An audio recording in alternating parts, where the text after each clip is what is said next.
Olá, pessoal, e bem-vindos a mais essa nossa análise. Hoje a gente vai quebrar alguns dos maiores mitos sobre o mundo antigo e tentar entender as verdadeiras raízes dessa narrativa milenar. Sabe, quando a gente pensa na história do Antigo Oriente, a imaginação logo viaja para aquelas paisagens vazias, desertos infinitos ou sociedades super simplórias, né? Mas a realidade é muito mais fascinante. É uma teia complexa, cheia de disputas de poder e de uma geopolítica pesadíssima.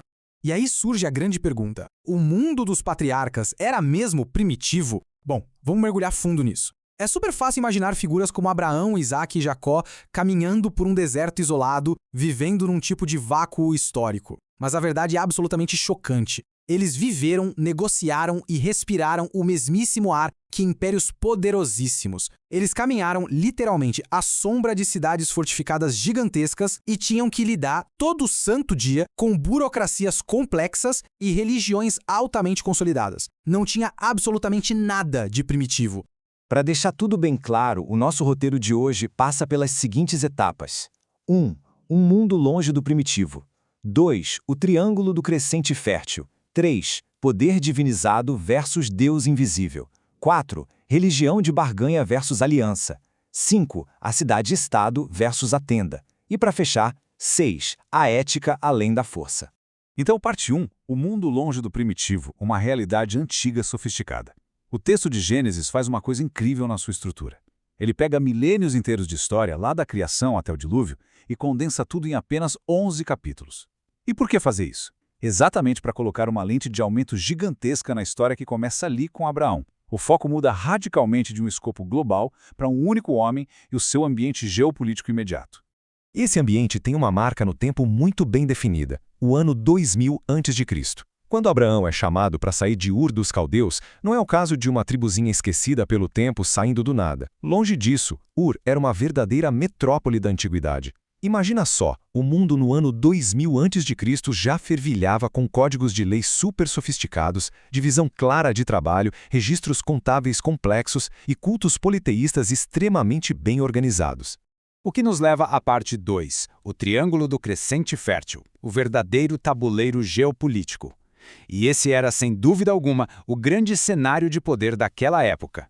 O Crescente Fértil era basicamente um corredor estratégico em forma de arco. Ele ia lá das margens do rio Nilo, no Egito, subindo por toda a costa do Mediterrâneo, até os vales dos rios Tigre e Eufrates, na Mesopotâmia. E detalhe, esse corredor não era só um pedaço de terra qualquer. Graças ao seu solo extraordinariamente produtivo, ele foi literalmente o berço da civilização urbana. Foi exatamente aí que a escrita nasceu, onde as primeiras cidades brotaram do chão e onde os grandes impérios fincaram suas bases.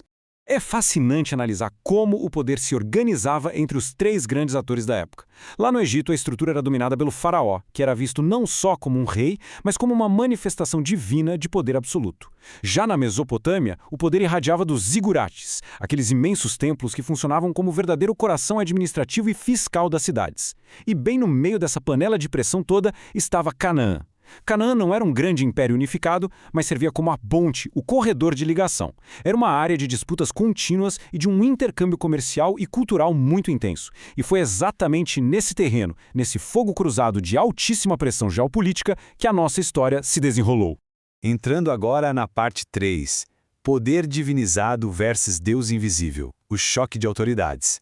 Porque, claro, toda essa intensa geografia levou diretamente ao primeiro grande embate cultural e espiritual no mundo antigo. O contraste histórico aqui é abismal. De um lado, a gente tem o poder divinizado. Reis no Egito e na Mesopotâmia não eram apenas governantes, eles eram literalmente deuses encarnados andando na terra. O poder deles era absoluto, inquestionável e sancionado pelo próprio cosmos. E do outro lado, surge o chamado radical de Abraão para seguir um Deus invisível. Uma autoridade suprema que não exige um trono de ouro reluzente, que não mora num zigurate de tijolos e que não se apoia em nenhuma hierarquia humana. Isso foi uma ruptura total, um verdadeiro choque de realidade contra o sistema aceito na época.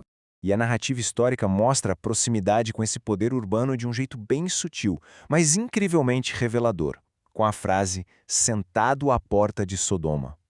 Essa citação sobre Ló carrega um peso absurdo.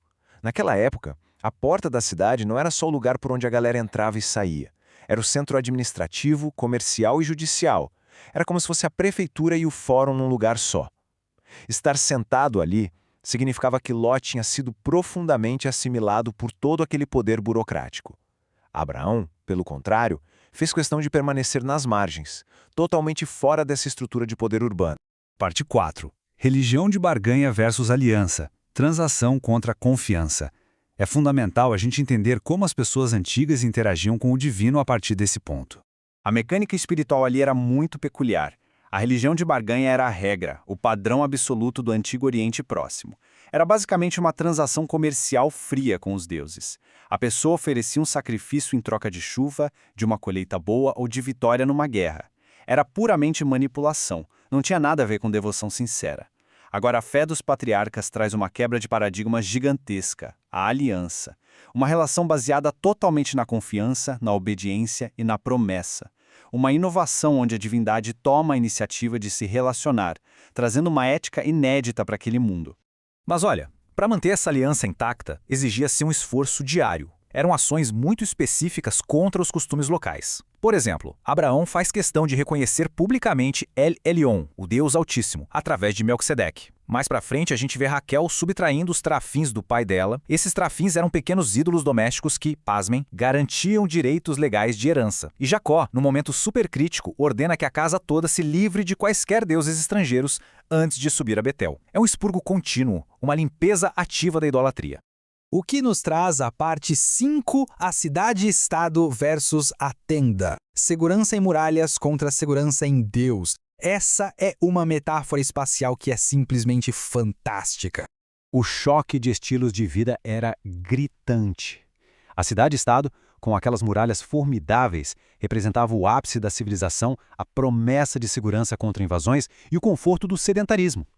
A tenda, em total oposição, representava mobilidade, hospitalidade e uma dependência contínua. E aqui vai um detalhe crucial. Morar numa tenda não era sinal de pobreza de jeito nenhum. A história deixa bem claro que Abraão era extremamente rico. Viver numa tenda era uma escolha teológica profundamente consciente. Era uma forma de declarar para o mundo: a minha segurança não vem de muralhas de pedra, mas de uma presença superior contínua. Um Deus peregrino exige um povo peregrino. Essa frase tem um peso gigante. A tenda não era só um abrigo para se proteger do vento forte do deserto, não. Era o símbolo máximo de um povo que caminhava lado a lado com a presença divina, rejeitando totalmente aquela falsa sensação de segurança que as cidades-estado prometiam. E por fim, chegamos à parte 6, a ética além da força, a justiça em um mundo retributivo. Afinal, como será que os patriarcas navegavam por sistemas legais tão rígidos sem cair na velha lei do mais forte? O grande ponto a se entender aqui é o propósito final da lei. Pensa no famosíssimo Código de Hammurabi. Ele existia, no fundo, para a manutenção da hierarquia. Era um sistema retributivo feito sob medida para proteger a elite e manter o status quo. Em flagrante contraste com isso, a ética da aliança que os patriarcas viviam exigia equidade, transparência absoluta e uma proteção dedicada aos mais vulneráveis da sociedade. Era operar em um mundo altamente injusto, mas utilizando um padrão moral muito mais elevado. Um exemplo perfeito, cristalino dessa ética na prática são os passos que Abraão toma para comprar a caverna de Macpela. Não tem imposição de vontade, não tem intimidação, ele não toma a terra à força. Pelo contrário, ele negocia o preço abertamente. Ele faz a pesagem da prata em público e faz tudo isso exatamente na porta da cidade, diante de várias testemunhas.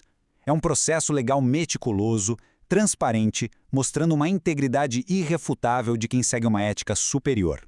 E toda essa dependência de um poder invisível e não da força humana culmina num fato que é de explodir a cabeça. Naqueles grandes impérios, o poder e a influência dependiam 100% de linhagens sanguíneas fortíssimas e sucessões dinásticas inquebráveis. Mas a linhagem da promessa dependeu de quem? De Sara, Rebeca e Raquel, 3 mulheres que enfrentaram a esterilidade. Isso é a prova viva de que essa linhagem inteira se apoiou exclusivamente na intervenção da graça divina, virando de cabeça para baixo todas as expectativas dinásticas daquele tempo. Então, para amarrar tudo que a gente explorou hoje, fica essa provocação. A verdadeira influência exige um império gigantesco ou um legado eterno pode de fato ser construído a partir de uma simples tenda?